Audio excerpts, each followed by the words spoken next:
I was laying in bed last night and I was thinking about the Lord's Prayer, what we call the Lord's Prayer, which is really the disciples' prayer, how Jesus taught them to pray. But one thing that has always bugged me is how Christians treat heaven like it's some kind of fairy tale, like it's just some type of spiritual concept, but not a reality. We always think about this world and this life and how good we can have it here, when really the whole Bible is about the return of Jesus Christ. The whole Bible is about Jesus coming back to set up his kingdom here on earth and to ultimately make a brand new heavens and a new earth. The end result is that God is going to bring his kingdom down to this world. And we see that in the very basic place of the Lord's Prayer. Jesus said, when you pray, here's how you ought to begin.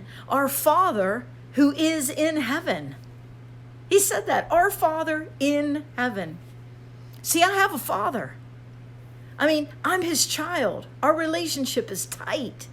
But my Father is in heaven. That means my real home is there with him. That's why the Apostle Paul says that our citizenship is really in heaven, even though we're living in this world and we might be under the government of our country.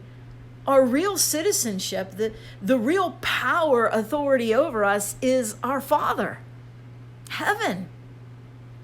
And he's in heaven, and later on, Jesus says in the same prayer, your will be done on earth as it is in heaven. In other words, heaven is the most wonderful place to be. God's presence is where it's at. That's where there's fullness of joy and everything's right.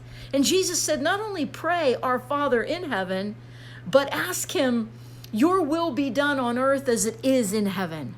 Let us live righteously and bring God into everything that we can here on earth, but know ultimately that prayer is going to be answered when Jesus returns.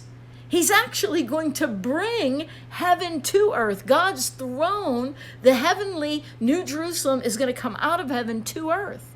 God's going to bring heaven to earth, and that's ultimately when his will be perfectly done on earth as it is in heaven.